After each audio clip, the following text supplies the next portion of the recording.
Hi, this is S.G. Brownlow with Adept Psychology. Recently, somebody wrote me asking me whether I thought Adept could help them. Now, this person had had quite a bit of previous therapy, but still felt like something was wrong. And what she said was, part of it was, I want to feel confident and calm on the inside. I want to be able to set aside my depression, anxiety, self-doubt, suspicion, resentment, shock, panic, stress, and worry.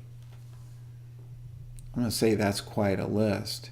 And the answer is, yeah, that's exactly the kind of stuff that Adept works with. I'd like to add, though, four others that we see quite frequently, which would be loneliness, guilt, frustration, and what people call anger.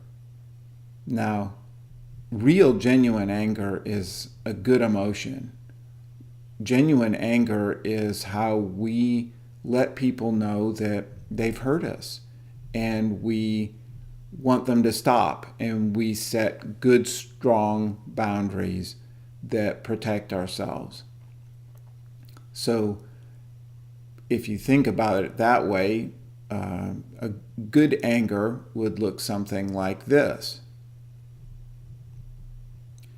Excuse me, you're stepping on my toes. It hurts. Would you please stop? Now that's anger. I've let you know you hurt me. I've set a boundary. And if you listen to me, then everything's cool and the anger's gone, because I don't need to set a lot of limits. Now, that's not what we usually think of as anger. Most people, when they say they're angry, what they're talking about is more like this. The fuck's the matter with you? Stepping on my fucking toe? What's the matter? I'm gonna beat your ass, you little fucking weasel. That's not anger. That's hostility, belligerent, something.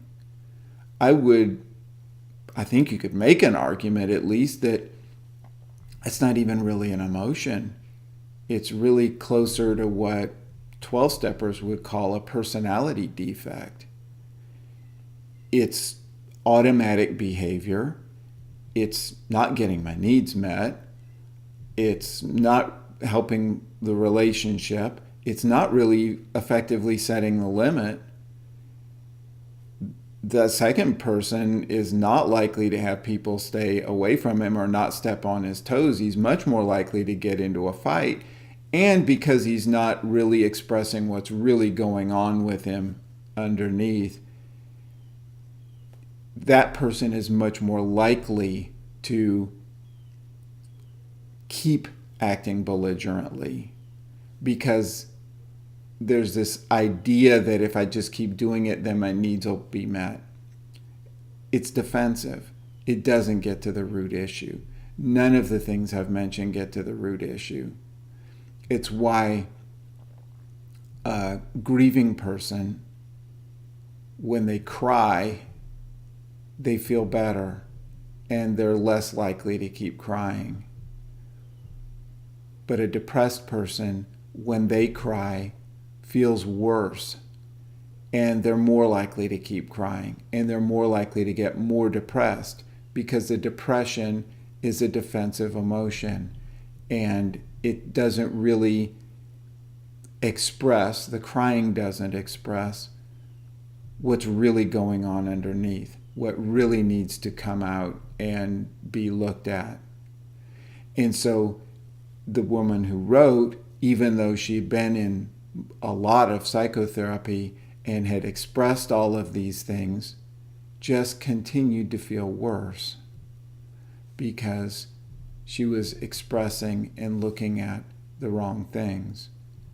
And her therapist was helping her express and look at the wrong things, which is why Adept Psychology really doesn't practice standard therapy. So what I'd like you to do, now that I've answered that question, I hope that answers the question for you. I hope it gives you something to think about. If you have questions, please ask, because I really like answering questions. People write me all the time.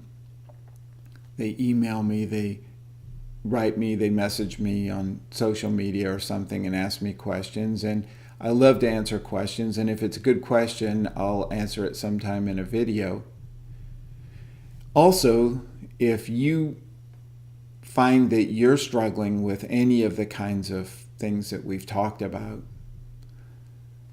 loneliness, depression, anxiety, guilt, self-doubt, all of those things that we mentioned, and they seem to be becoming a pattern for you, it's not getting your needs met, your relationships are suffering a little bit, people in the world aren't getting the help from you that maybe they need, then